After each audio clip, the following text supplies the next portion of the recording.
It's time for the show that brings the magic right to your speakers. Ears Up!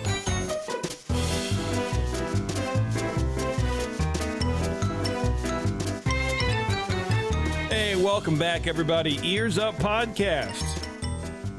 We're here on a beautiful, muggy Thursday evening to talk all about Disneyland and maybe some Disney World stuff. I don't actually really know. This is an Eric show, and I appreciate an Eric show. Right? This is your show, right, Eric? I think well, sure. We'll call it a me show. Why not? Okay. All right. Yeah. So we're gonna be talking. What are we talking about today, Eric? Fill me in, please. We're talking about. But yeah, you probably should know before we get rolling here. Cornelius Vanderbilt Wood, CV Wood, the hidden and deliberately ignored instrumental creator of Disneyland. One of the people without whom the parks would not have been built. Wow. Okay. I feel like we've mentioned him before, but I don't think we've done the deep dive that I imagine you're throwing us. Yeah. Taryn mentioned it on the history of the Disneyland park episode and talked about him a little bit. And I think he's popped up here and there every once in a while. But the guy really, for somebody who spent 6 months as an actual general manager of Disneyland, he did quite a few things. So I'm going to go into his history a little bit and talk about how he came to be and how he came to be in charge of Disneyland and how many fights he had with Walt on a regular basis. I love hearing about people who argue with Walt. That to me it's just like going up against God, especially in that era, where it's like you don't upset, or Zeus, I guess. you don't upset the big man. You don't do it. Right. But I fight to them kind of rules just, already. Oh yeah. And I can imagine that Roy was probably delighted to have him around because for once he's not the one telling Walt no. Yeah, right. He's like, well, you got to tell him, not me. I'm not doing it. See, Cornelius. Anyway, that's great. Before we jump into the show, Bev will be here tonight. She is not here currently. She has a flat tire. She called me at like 7:30. I'm like, oh no. Anybody who calls me half an hour before showtime, I know they're not going to make it. That's the only reason you would call, right? Or half an hour before your shift, air quotes, Yeah, like, probably. Yeah. We're employees. So she said she'll try to come in whenever. She's like, I'm waiting for roadside assistance. I have no idea when they're coming. Whatever. I'll try to be there. So that's happening. And then Taryn will not be here. So for the moment, it's just Eric and myself. It's Boys Club again. All right. All right. In depth. Gonna get confused as to what show I'm doing. I do that all the time. So that'll happen tonight. You can find us on social media, Facebook, Twitter, Instagram, Pinterest. And honestly, since I've started taking over the social media for the network, I guess, not really so much on Twitter. I don't know. And it's not really Facebook. I don't know. I don't really do the social media as much as I want to. You know what I mean? I need to get someone else to do it again. I totally get it. Yeah. Supreme Resort, Dan and I keep talking about things and then we'll do a little bit here and there. And then we kind of get lazy and say, gotta think about things. I just want to go to Disneyland. I don't want to post all day long. And well, that's the thing, because there's so much of social media that is disingenuine and then it comes off as advertising and smarmy and just not genuine at all. And I don't like that. That's not how I like to market. That's not how I like to, write newsletters for the other companies or whatever, right? Like the other jobs I do. I just don't enjoy it. And I guess I'm not very successful at it because of that, but I would rather come across genuine and have something to say rather than just like, I don't know, man, whatever. So, oh yeah. You want your voice to come across because that's what people are listening to the show for. So you don't want to repost a Disney thing and say, look what new churros are coming, everybody. Yeah. Because number one, you already know it, it's already out there, but also I don't know if I don't want to ever get to the point where I have to sit and think about what to post. Like I know I'm supposed to post, so let me think about it. Then I think you're sort of lost the the reason for doing it. You know? Yeah, I can see that. Or you say, I'll just take care of that later, and then a week goes by, and you're like, I haven't posted anything in a week. Okay. Yeah. I mean, yeah, there's something to be said for that, but I guess it's just forcing yourself to create content just because you know you should.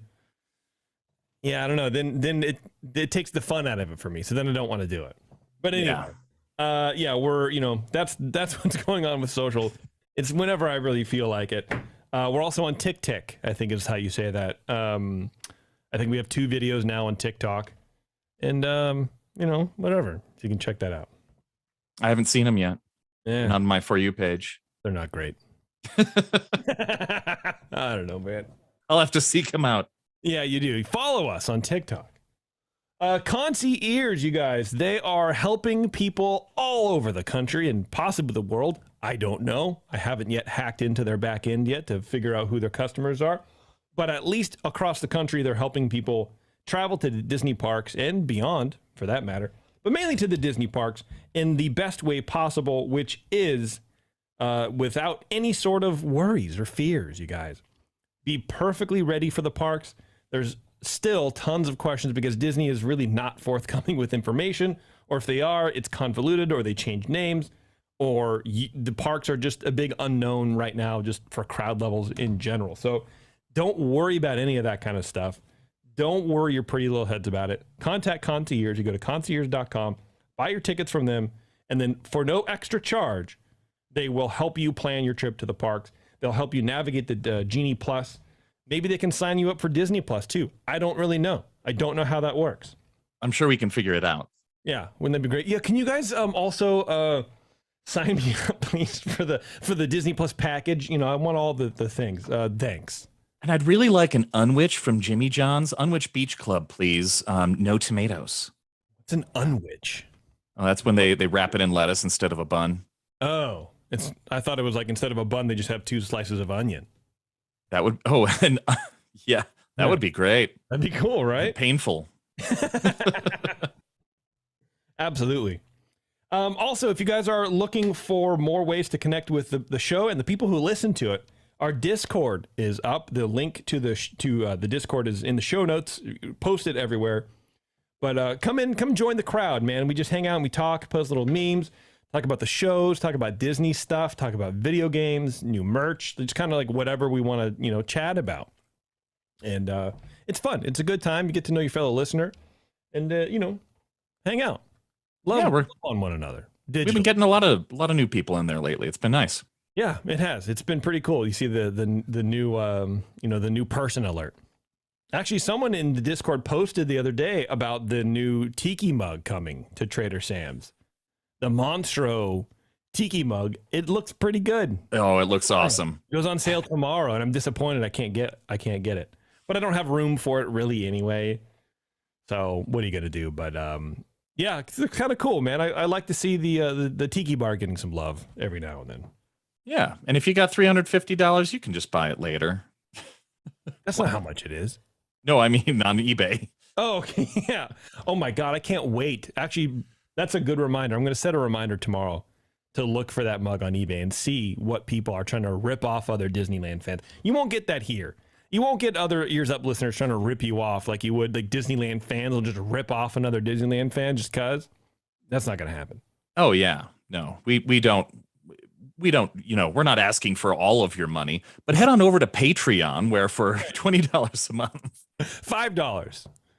No, you got to reach for the stars, baby. Yeah. Look, man, what are you gonna do? I told you I'm not a good salesman.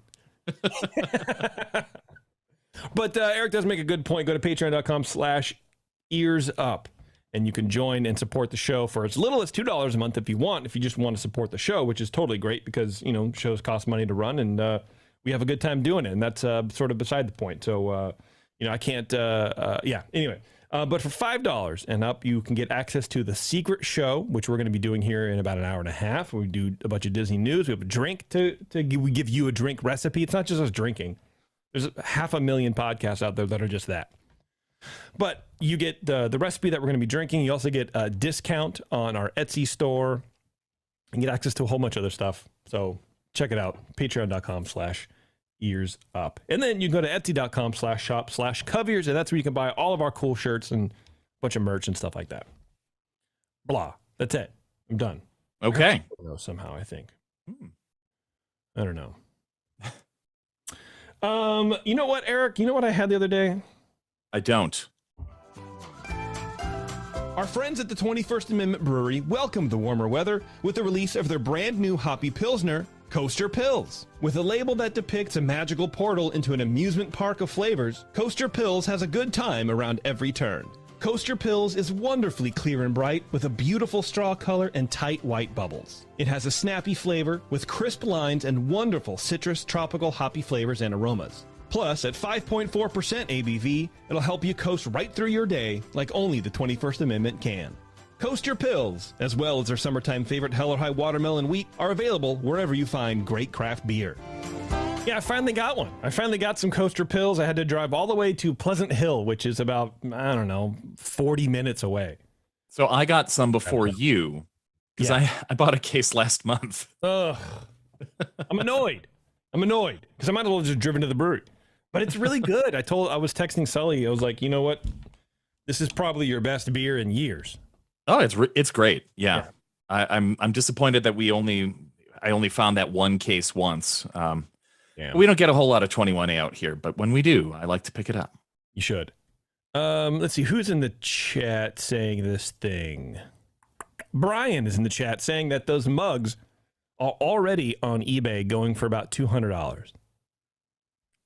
How? Already? Well, because these people probably have the reservation, but I didn't think you could pre-order until Friday morning. Yeah, that's interesting. I know you usually see things while they're in line because they're relatively certain they're going to get it, and they throw up a generic picture of it from Disney. And yeah, that's interesting. They're cocksure they're going to get one of these. You're half right. That's for sure. Yeah, that's weird. That whole resale market is odd to me, but what are you gonna do? I just don't participate in it. I just watch it from afar.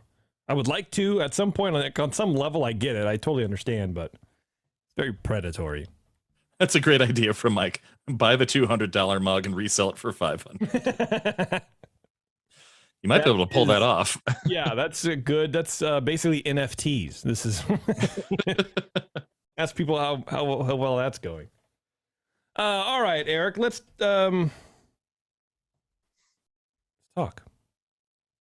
Great. Let's talk about CV Wood, my friend. Oh, we're just jumping into it. Okay. Yeah, well, okay. We don't have a Segi first, right? That's true. Yes, I spent all of my time on this thing. That's right.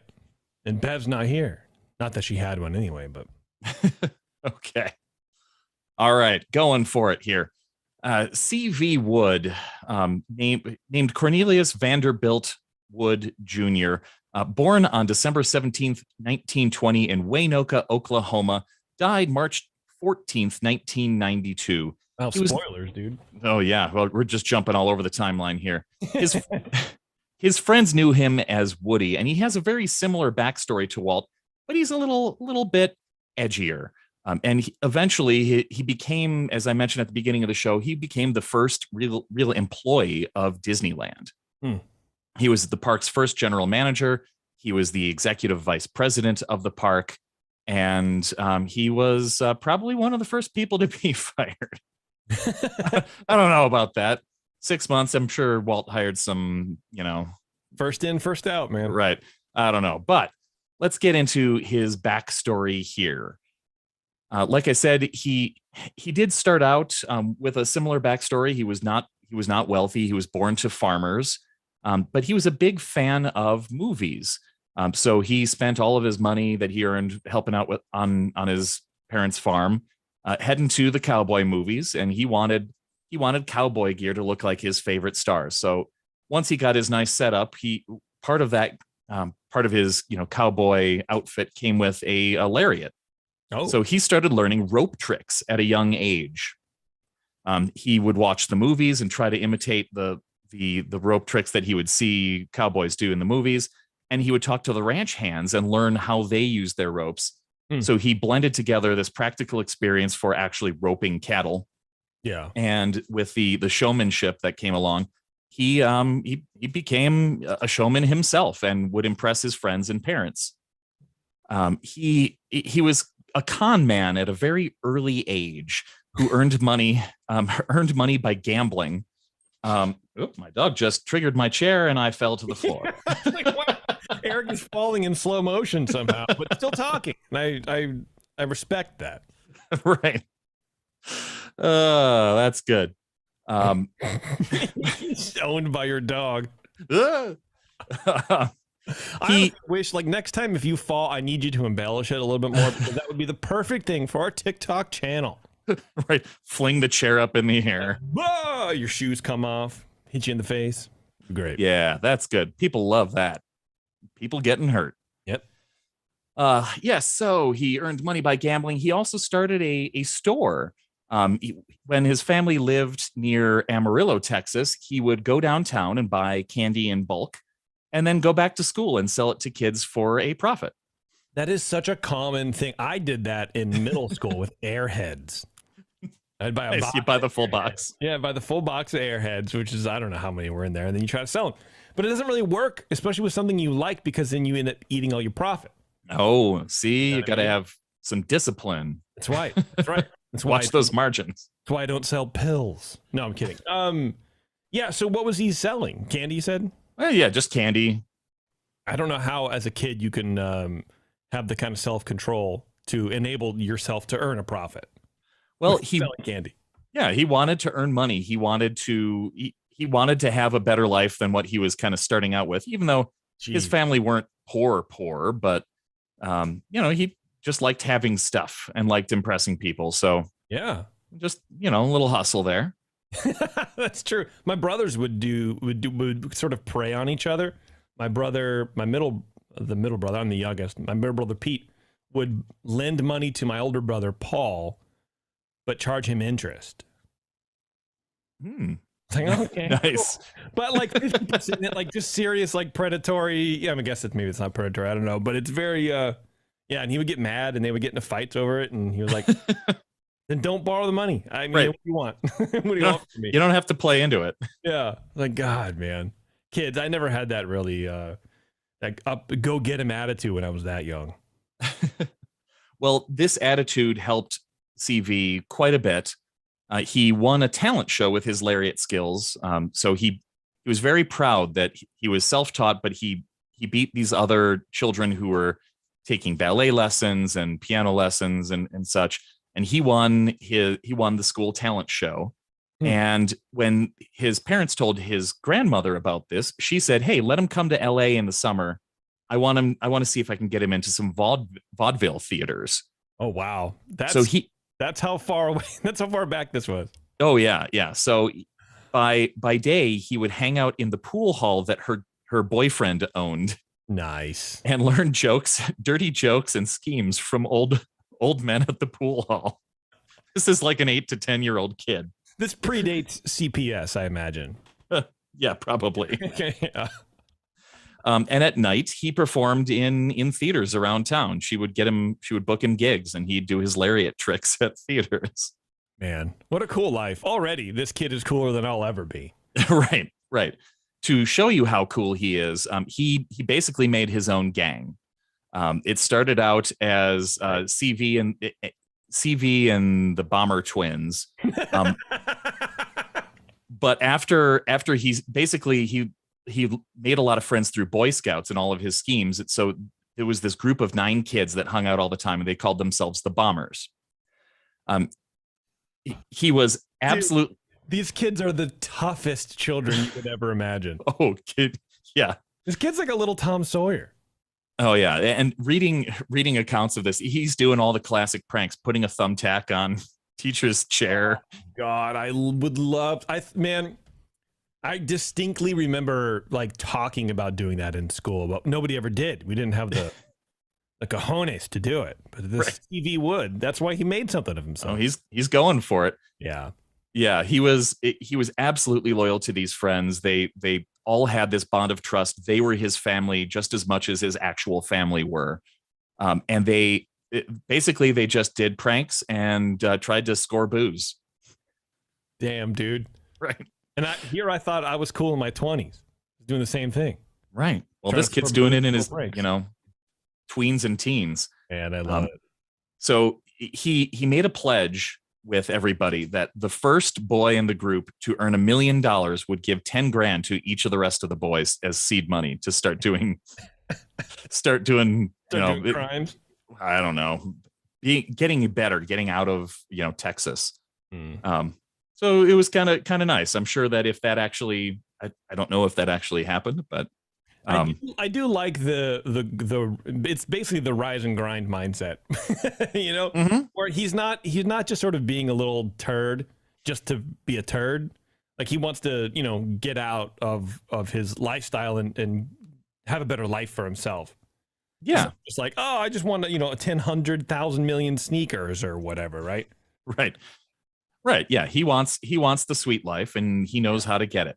Yeah. That's cool. Yeah. Somehow. Well, he made it through school somehow and went to college, tried going to college twice and left both times. It's unclear whether he actually ever took any courses. And after he left the second college, he ended up getting a job at the aerospace company Convair as an engineer. He went in to talk to them about a riveting job, like as a riveter. Okay. And somehow sweet talked them into giving him a job as an engineer. When they asked what his degree in, he said it was engineering from Oklahoma State or whichever college it was. Okay. And no one ever checked. Well, yeah, the telegram would take 13 weeks to arrive. Right. No one asked him to produce a degree or any transcripts or anything. No test. No, they just took you at your word at that back then. Right. Now, the interesting thing was this job was in the engineering job. Well, the riveting job would have been in Texas. The engineering job was in San Diego. Okay. So he made it. He picked up everything. He moved to San Diego. And unlike what you might think, he found that he really enjoyed the work. And he busted ass to make sure that he could actually be an engineer. He wanted to do the job right. So he learned what he needed to. He worked hard. There was one story where his boss gave him basically a task that some report that would take days to assemble and present. And he stayed up all night and gave it to him the next day. So he proved over and over to his bosses that he would do whatever it took to get the work done. Even though he had no engineering background. Right. Oh yeah. He learned on the job. Hey, wow. Bob Gurr wasn't an engineer and he built all the vehicles at Disneyland. Well, I mean, true, but at least he had some mechanical, knowledge, right? True. Yeah. I don't know how he did it, but he worked hard. And true to his word, he started hiring his old buddies for jobs. Nice. Any opportunity he would call back home and say, hey, I got something for you. And of course, they would come back because he was paying them like twice as much as they were making. Yeah. And it was this, they all thought that the party was about to begin. Like we're back into it. It's the old gang. And they actually remarked that he was different now. He was still the same guy, but he was hardworking and he wanted to succeed. He wanted to keep rising up in the company. He got a glimpse of that better life and he knew that he was going to do it with his friends and get where he wanted to go. Yeah. And so he rose up through the company and then ended up leaving to find some other opportunities around California. Meanwhile, we cut to Walt Disney, who's building this little or thinking about building this little park called Disneyland. He hires Stanford Research Institute, or SRI. They're a company that basically does assessments and projections. So he wanted their help in finding the land for Disneyland and also to determine the park's economic feasibility. Will this place be a success based on what I want to do? So on June 3rd, 1953, Walt met SRI's one of their newer up-and-comers, C.V. Wood.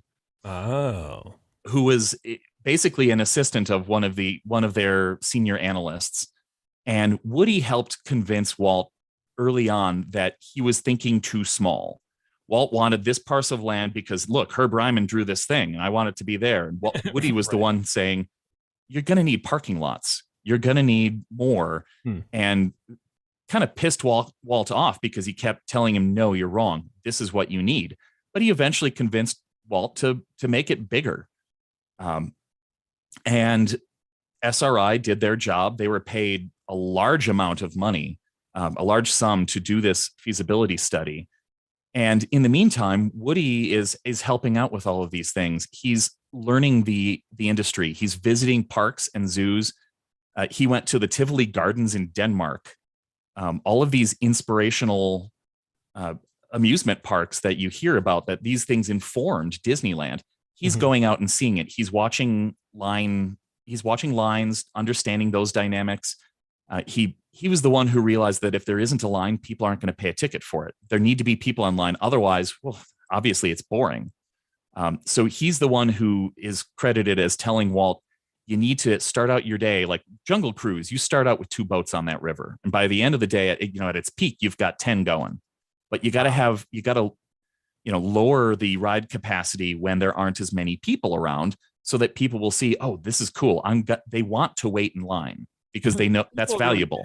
They really do want to wait in line. Right. So he's intelligent. He's not just screwing around. He knows what he's doing at this point. Yeah, but it is also still that same sort of like scheming child brain going on, right? Like this is how you fool people. Yeah, about that. Now, whenever the press starts looking at what's going on and asking, hey, who's doing this? Who's doing these land deals? Who's looking to buy this place? He would leak information to the papers. I know Walt Disney's looking in the San Fernando Valley. I know Walt Disney is looking in San Diego. So he keeps diverting the press. He's lying to the press so that they don't know what's happening in Anaheim because he knows it's crucial that they get the land cheap. Wow. And speaking of shady deals, he goes to it's not that shady. He's going to landowners and he's saying he's buying an option to buy the land. So he's approaching them not as Walt Disney. It's him and his associates. Yeah. And they're saying, for $100 an acre, we reserve the right to buy your land at a later date for $4,000 per acre, which was less than what the land is generally worth. But they knew because they had a good margin for error, they could actually react when some farmers said, I want $5,000 an acre. Great, we'll do it. Or they'd say, hey, I've got this old farmhouse here. This has to be worth something. They'd say, great, here's 10 grand. Give me your house too. So because of his charm and his Texas like slick talk, he's talking all these people into selling their land. They've determined this is the space we want. We've got to get the entire area. So they canvass the entire area, get everybody to contract out for it. And boom, they have what they need. They shell out the money and Disneyland is about to start. Wow. Around this time, Woody's getting kind of bored at Stanford Research because they don't normally do theme park stuff. They're doing highway feasibility and other giant businesses. This is the first time. The only reason they did this job is because it's Walt Disney, and they're like, we got to find out about this park. You want to do an amusement park? Come on. Yeah, we got to be in on that. Right. Now Woody loves the idea, so he hits up Roy and Walt for a job. He pitches to them that he has all of this experience, and he really does. Over the years, he's earned experience in construction, project management. He's spent the last year visiting amusement parks around the world. So even though he's got a fake degree, he has real experience. He has worked hard. He really did fake it until he maked it.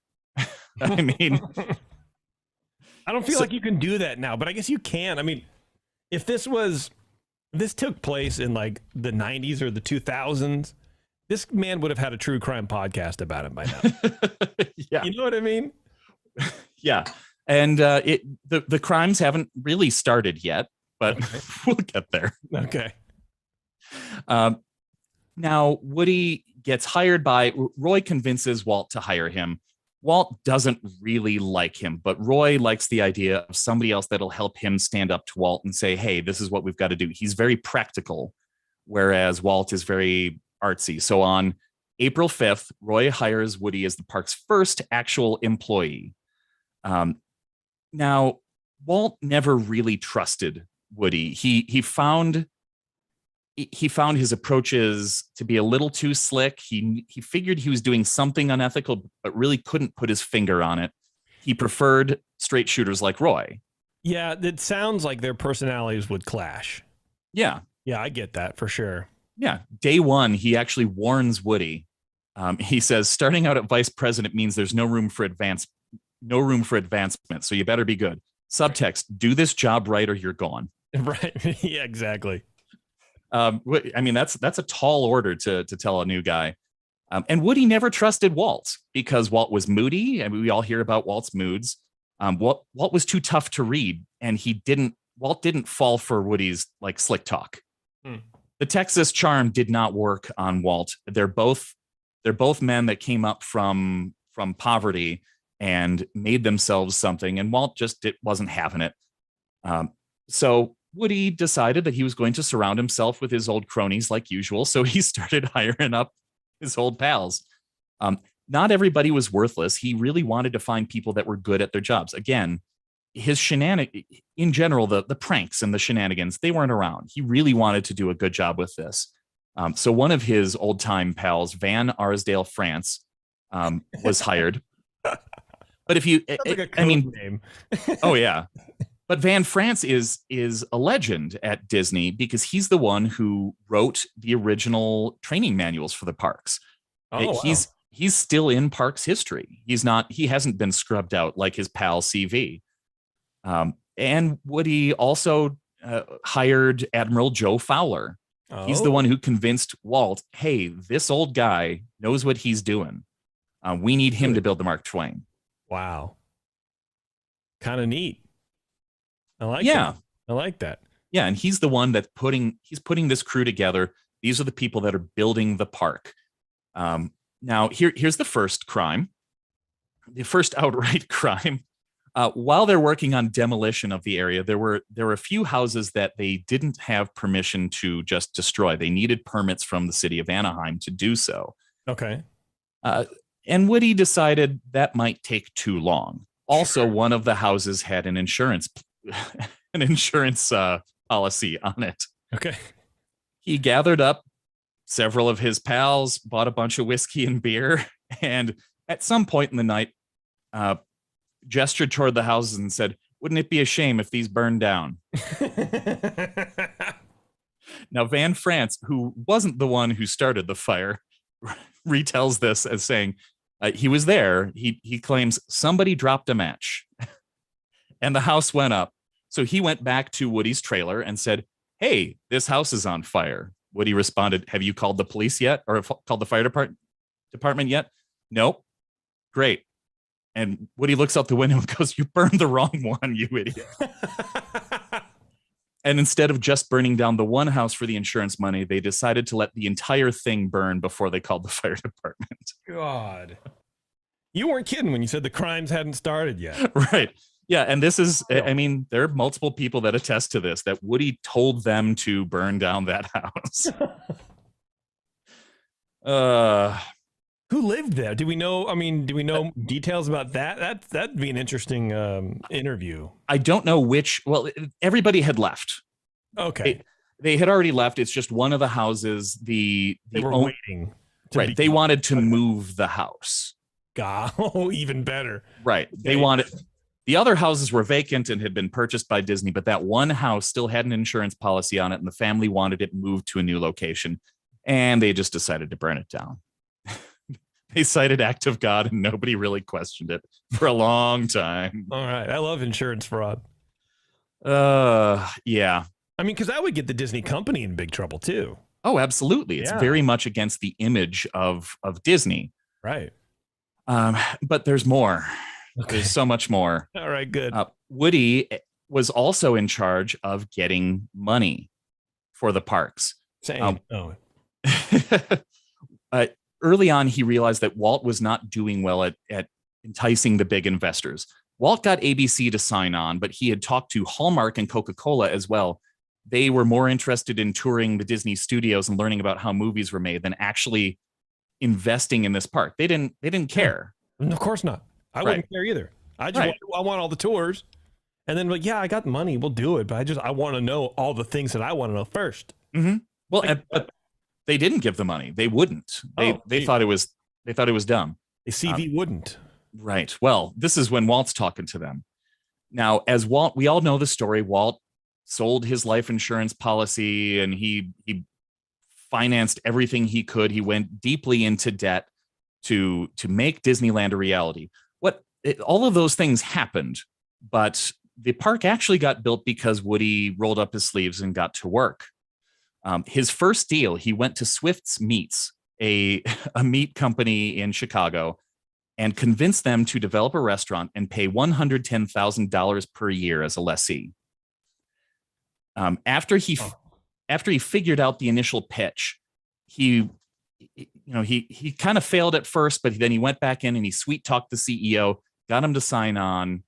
And he knew what people wanted. He knew what they wanted to hear. He knew how to balance that aspect of, if you're in the parks, you're not just paying us. People will go to Disneyland and they'll leave thinking, I had a great Pepsi at Disneyland. I want to buy more Pepsi. I want to gas up my car with Richfield oil like the Autopia cars. Right. And sure enough, he turned that around and got some very big investors like PepsiCo, Richfield Oil. The Upjohn Pharmacy chain paid $29,600 a year to get in. They had that little Upjohn Pharmacy in the early days, that little mock pharmacy where they handed out bottles of candy. Yeah. Bank of America came in. That's why we had an actual bank in Disneyland. Carnation Ice Cream. The Santa Fe Railway was interesting. Walt went to Santa Fe and they said, well, when we normally do kiddie parks with their trains, we kind of give them, we pay for paint so they can paint our name on the side of the train. We're not paying you money. Here's free paint instead. Right. After Woody went to them a few months later, they ponied up $50,000 per year. Wow. Eastman Kodak, $28,000 per year.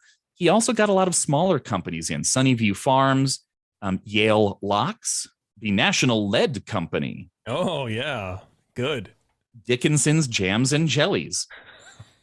And lest we forget the famed Hollywood Maxwell Brazier Company of L.A.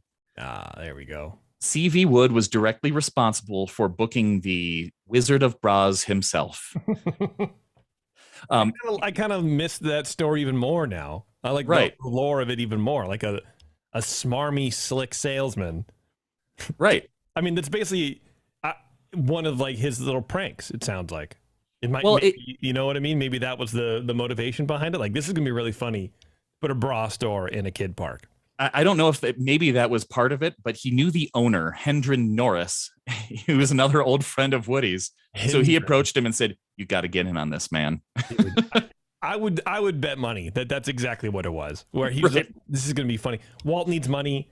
we're going to float you some money. We're also going to have a bra store, a park geared for families. How great is that? Oh, it's fantastic. Yeah, he was a genius. He was a smooth talker who created this idea of scarcity. He told people, we're running out of space in this park. You've got to get in.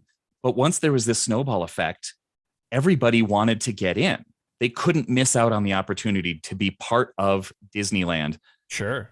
He also insisted on 5-year leases with the first year and the last year paid up front. Up front, absolutely. Yeah. So millions in cash flowing into the parks here. He also demanded kickbacks from the smaller companies. Oh, attaboy. There's the grift. I mean, I guess it's not really a grift. It's more of a strong arm. Oh, yeah. Yeah, it was definitely a strong arm. Wow. And it, like, Dickinson's Jams and Jellies has been specifically mentioned as one of the companies that had to pay him personally extra cash. And one of his goons would show up each month and ask for extra cash because Walt wouldn't give him a raise, even though he was bringing all this money in. He said, well, I'll give myself a raise. Yeah. So he didn't go for any of the big companies. He didn't make waves. He was smart. He did the small ones. Yeah, because he could probably easily replace those. Oh, yeah. Yeah. You can't easily replace a Pepsi. I mean, I guess you could with Coke, but like a Carnation ice cream. Right. Dickinson's. I mean, whatever. Who cares? Right. Yeah. Damn company. Doesn't matter. Yeah, these little companies are desperate to get in. They know that people are going to see the Jams and Jellies store at Disneyland, and this is their chance. And I suppose it kind of worked. They got him in there. It's true. Now, after the park opened, Walt's unease with Woody never really let up. They kept having these fights about the future of the park and what they wanted to do. But Walt needed Woody there. He knew the park better than anybody. So he needed him to watch the park, and Walt needed to stay back in the studio and keep things rolling.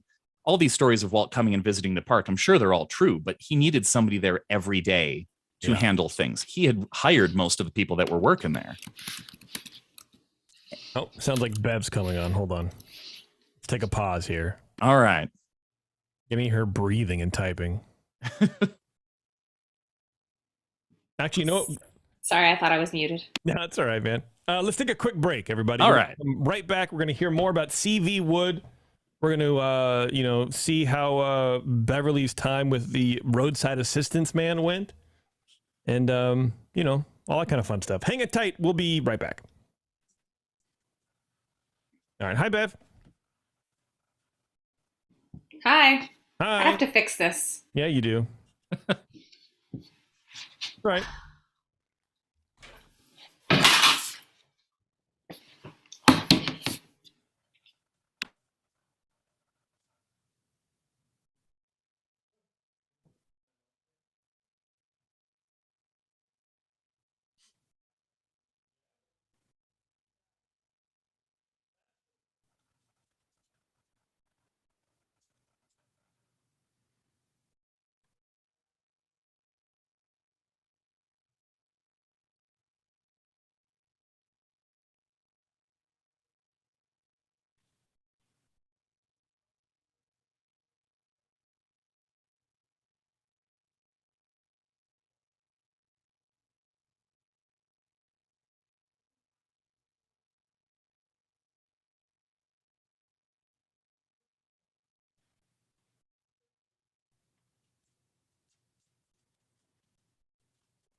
Okay, I think that's as good as it's going to get. I'm trying to make it so you can't see my broom rack over there. Oh.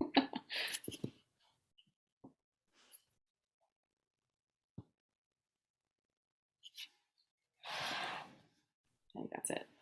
What is this crap? Bracelets.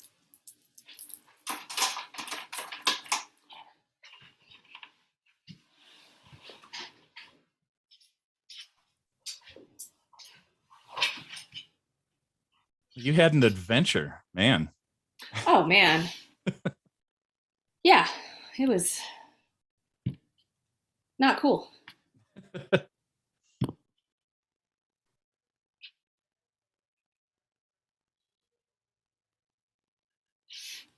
Want this open.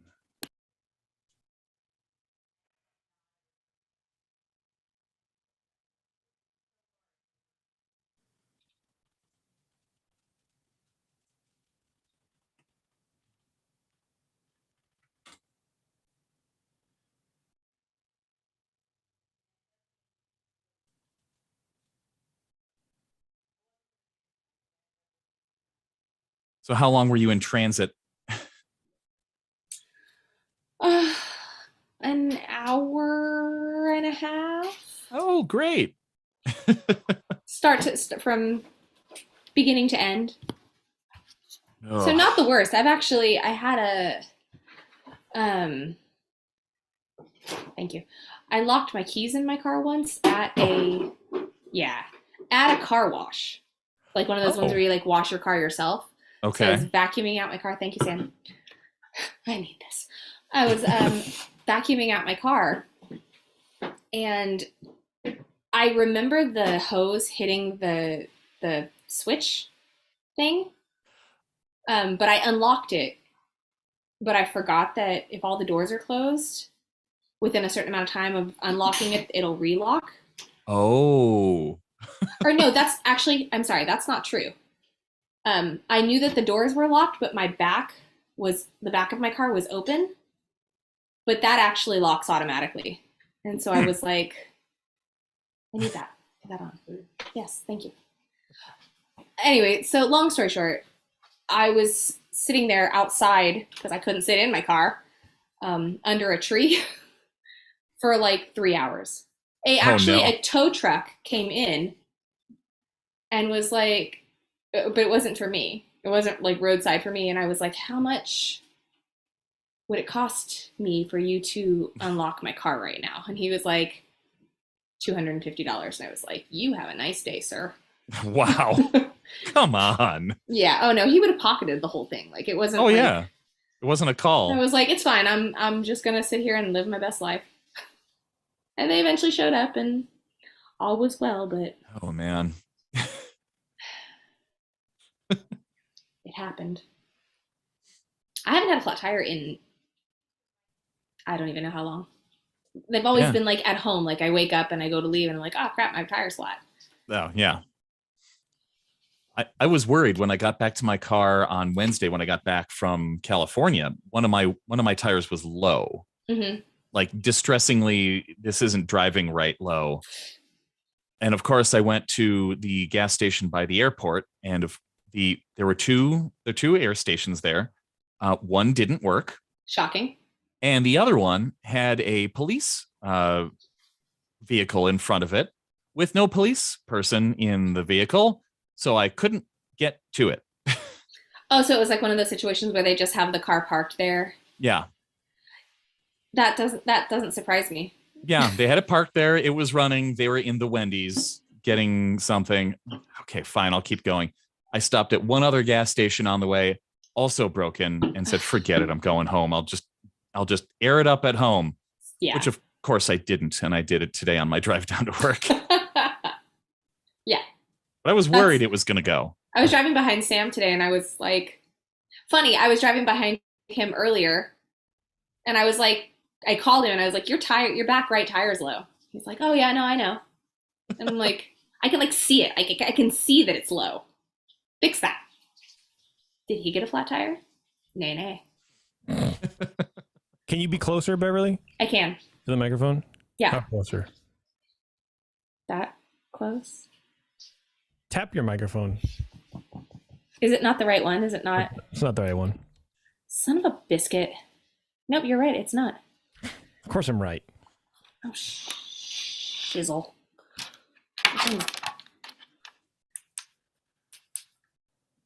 Darn it. It's not even registering it. It's not even like showing up.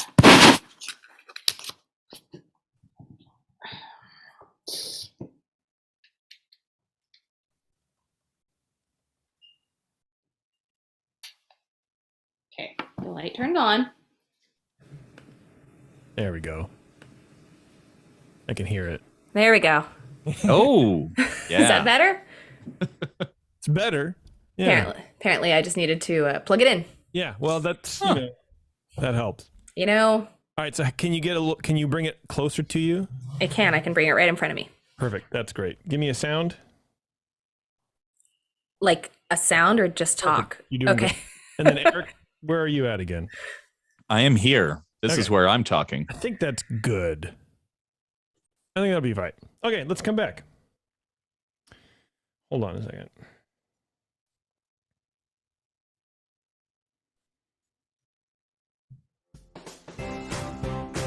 And now, back to the show that's more fun than waiting in line for Peter Pan on a hot August Anaheim day. Ears up. All right, thanks for joining us, everybody, or at least thanks for sticking around. Whoops, I ended that very abruptly. It was just, record scratch noise. Insert here. Bev, what's up, dude? Hi. Sorry I'm late. It's all right. We're glad you're here, man. You had some issues with the roadside assistance man or something. Yeah, I got a flat tire, and when you have, I don't like pay extra for like AAA. Oh, you should. I know. It's $100 a year. No, dude, I know. Good. But I have roadside with my Geico, and I was like, this is fine. Except something. they take 100 years to show up for anything. But I feel like that's just And it's just like some guy in a Civic. Like, it's really not a very legit looking thing. Like, he was like, Beverly, and I'm like, is this an Uber? like you're gonna get served papers. Yeah, exactly. He just shows up and helped you with changing the tire? Mm-hmm. Oh, okay. Same thing. I mean, like, I've had a couple experiences with roadside. I had the same thing. I ran out of gas on the freeway. I don't want to talk about it. And it was the same sort of situation where I sat on the side of the road and somebody in a Charger showed up. Jeez, blowing. Put some gas in my car, and it was raining, and so my headlights and my windshield wipers were on. My car wasn't running, so that killed my battery. Oh, good. So I'm like about to leave, and my car won't start, so I'm like honking the horn. I'm like, "Don't leave yet! Give me a jump!" Wow. Yeah. Well, good on you for having a full-size spare. Yeah. That was a whole thing too, though, because I always forget. I mean, look, full disclosure, I have an SUV and the back of it is constantly filled with stuff. Mm-hmm. Not necessarily stuff I should be driving around with, just stuff I have not done anything with, including a fireplace. An electric fireplace is in the box in the back of my car because I just haven't brought it into my house yet because it's heavy and getting into my house kind of sucks. Yeah. But there's this little like latch thing in the back where you can like store stuff. Like that's where the extra headrests are for the third row and the headphones for the DVD player and blah, blah, blah. Geez. Wow. Would you drive a limo? Yeah. Yes. All right. But, I always forget that there are wheel locks. Oh yeah. That's Oh.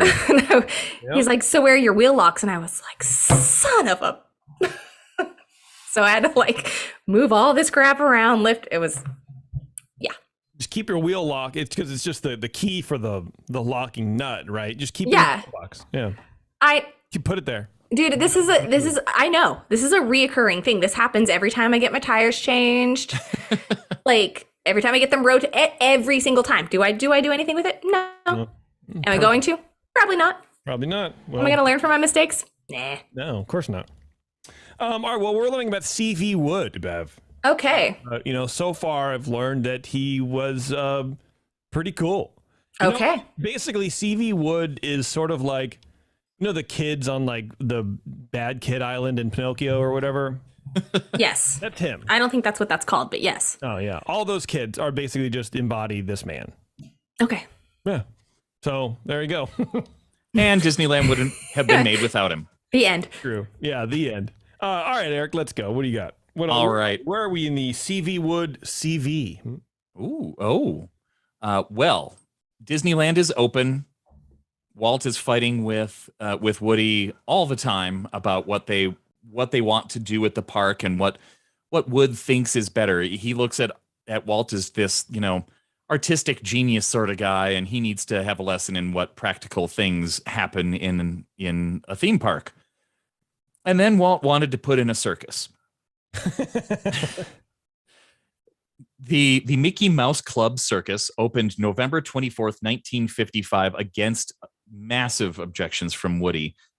Walt was looking at attendance declining once school started, and he had always wanted to have his own circus in the parks.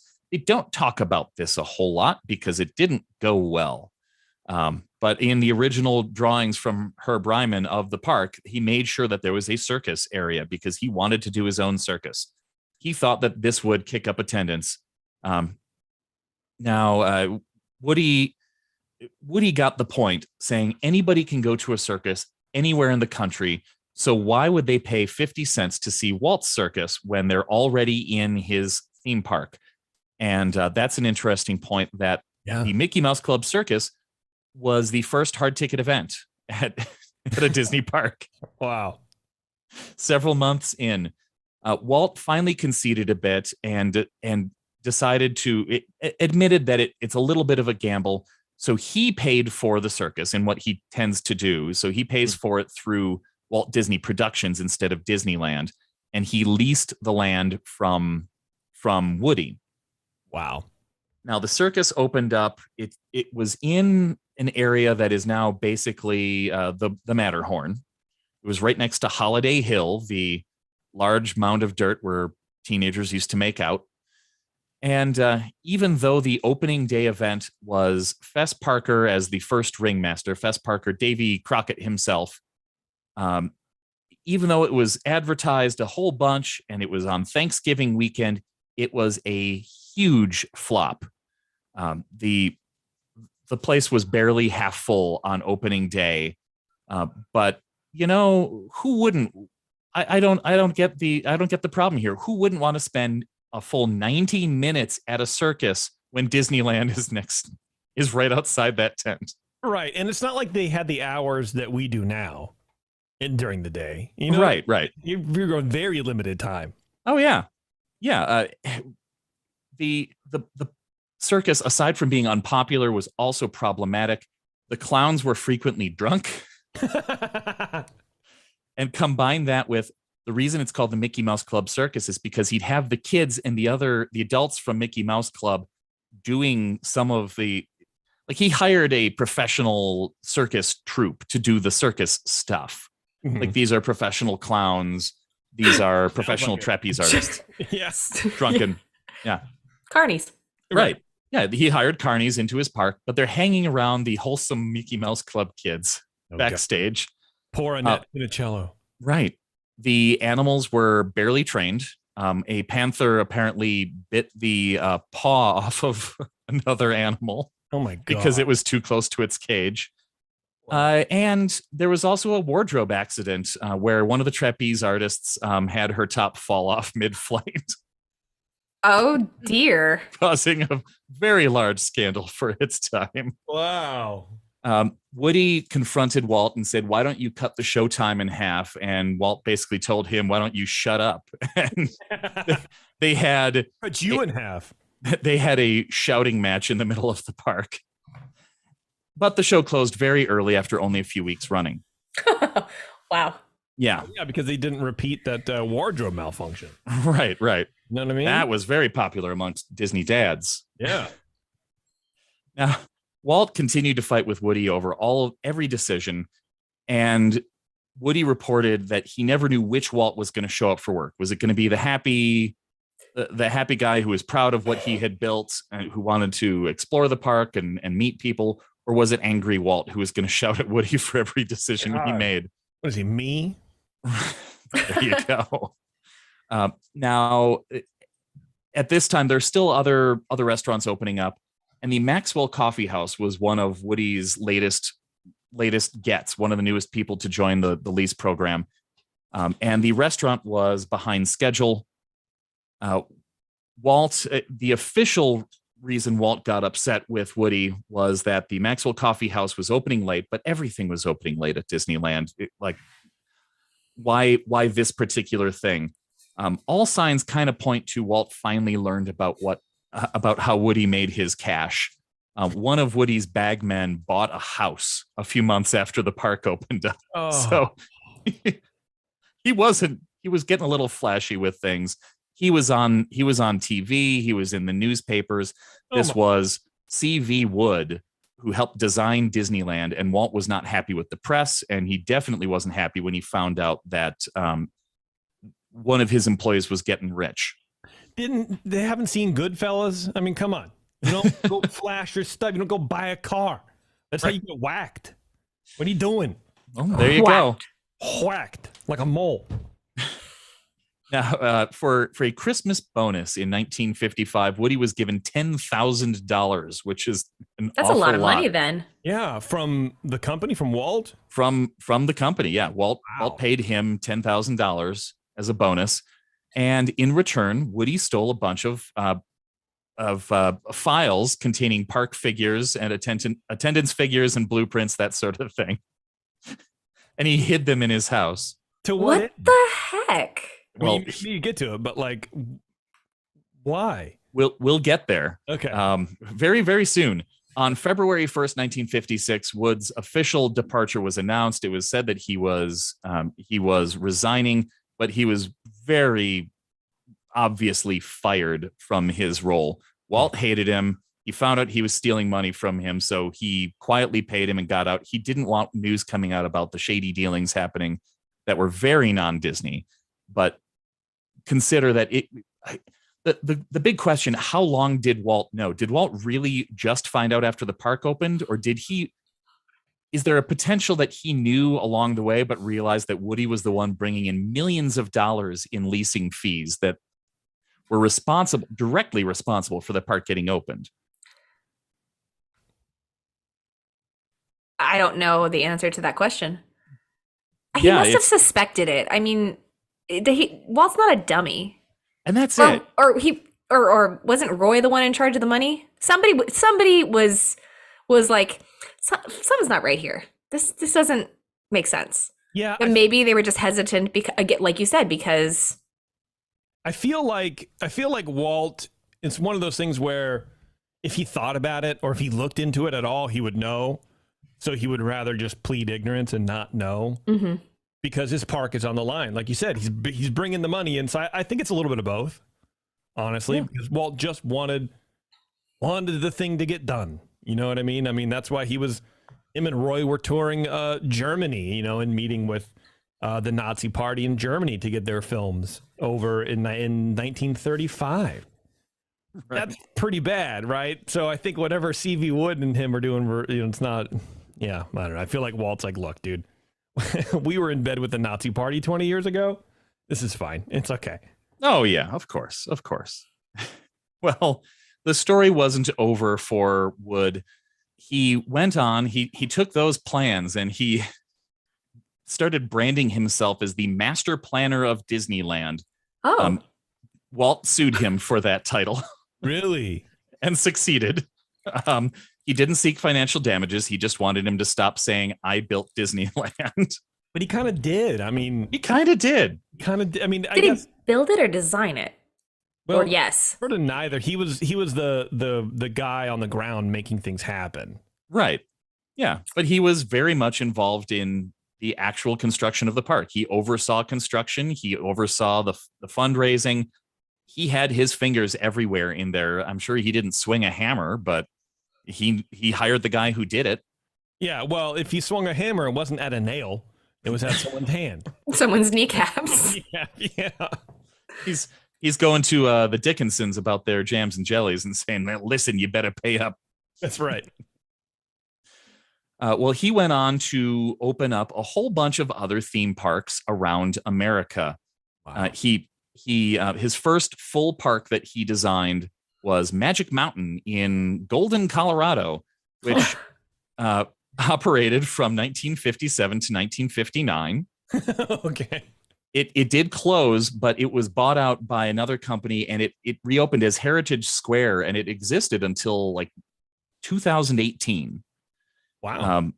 My wife remembers going to that park. I don't know why we didn't go to that park when we first moved out here, but it's a quaint little. It's what so many parks are. Like we've got a little Victorian area and we've got a little Western area. There was a big slide down the mountain, so you climb up and you hop on a mat and slide down. Nice. I like Matt. Yeah, it was. Yeah, he's great. He's a good dude. Right. He went to Massachusetts and built Pleasure Island, which operated from 1959 to 1969. In New York City, Freedom Land opened in 1960, which was a very close replica of Disneyland itself. Whoa. He went to Texas and he didn't finish the job, but he did the initial planning for the first Six Flags park. And after that, he got kind of bored and went to Arizona and designed Lake Havasu City. I've been there. I love just designing a city. I mean, right. I can build a theme park. I can design a city. It's cool, dude. Right. He was quoted in those later years as saying that Disneyland was made by the team of C.V. Wood and Roy Disney. Oh man, Walt sued him for that one too. No love lost. Right. He said Walt makes wonderful movies and invented theme parks, but he didn't know anything about running theme parks. I mean, I feel like that's clear. That's not a false statement. It's a little. You could definitely rude, but it's not. You could argue that point and probably win in like a debate class. Oh yeah. I mean, considering how much nonsense and garbage was in that park when it first opened. Come on. Let's just circle back to that circus. Yeah, right. And, and also Let's just go back. It's funny because you were saying that we don't really talk much about CV Wood, the company wise. It's funny how much of Disney history is sort of whitewashed in that way, where it's sort of polished and the fat's trimmed off and it's sort of streamlined, right? So to make it easier to accept, or just the whole family friendly. It's more palatable thing. Yeah, Yeah. it's exactly what they're doing with with that, where it's like, oh well, Walt didn't really know anything. Yeah, if you look at the history, it sort of seems that way. Kind of right. accurate. Yeah, not 100%, right? But there's a grain of truth there for sure. And definitely CV Wood sounds like that guy to take that grain of truth and blow it up. Oh, yeah. Yeah. I mean, Walt's an idea man. But Walt, in retaliation, scrubbed all records of Wood from the official Disney history banks. I love it. I love the pettiness. There's almost nothing out there about him directly. If you look into all records at Disney of his employment have been officially sealed. Author Todd James Pierce went to the Disney archives, and the head archivist said he couldn't access those records. Whoa. Oh my goodness. Wow. This is some FBI nonsense. Right. Even It's all employees, redacted. It's all just like black lines through Right. everything. Wood. Walt. What? Employees that knew him and worked with him generally don't like to talk about him. Even some of his old pals, like Van France, they'll tell some stories, and that's where a lot of his history has come out, is from stories told by his friends. But as far as the Disney history goes, they're pretty tight-lipped about it too. Like Bob Gurr doesn't talk about him. Do you think Marty it's- Sklar didn't talk about him. Do you think they were all like had to sign like non-disclosures? I'm sure they're just part of the Disney culture, and they don't. No, Walt burned that bridge. I'm not talking about that guy. Forget that guy. Yeah, or maybe there was much more to what CV Wood was doing that nobody really knows. That it feels weird to like talk about the bad part. Yeah, it's definitely incongruent with the rest of Disney history.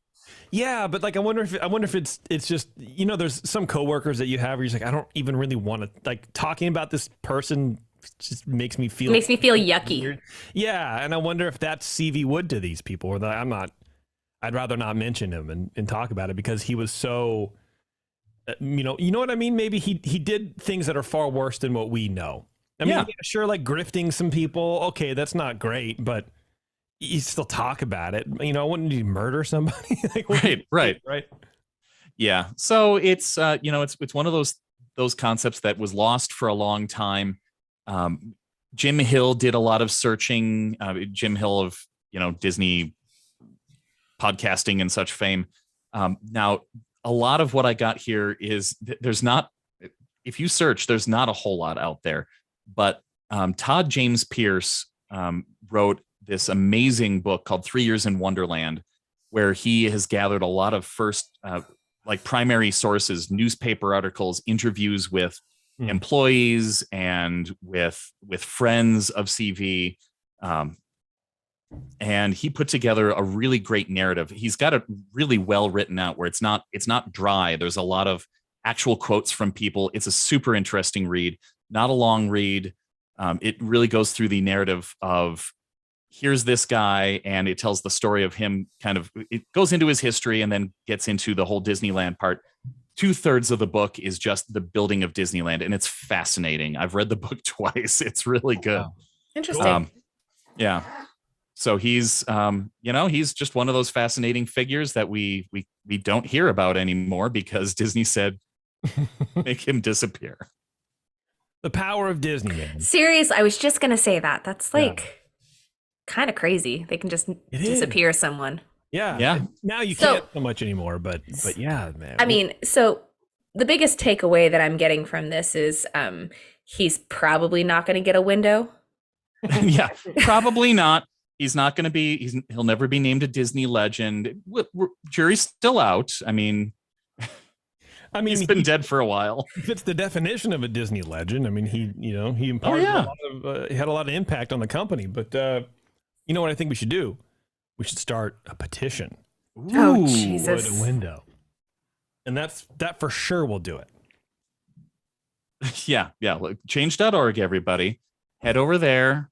I do like And- the idea of this grifter showman, just narcissist, helping to build, everybody's favorite place to go, into the parks. It shows you that not every story is as pristine as you might think.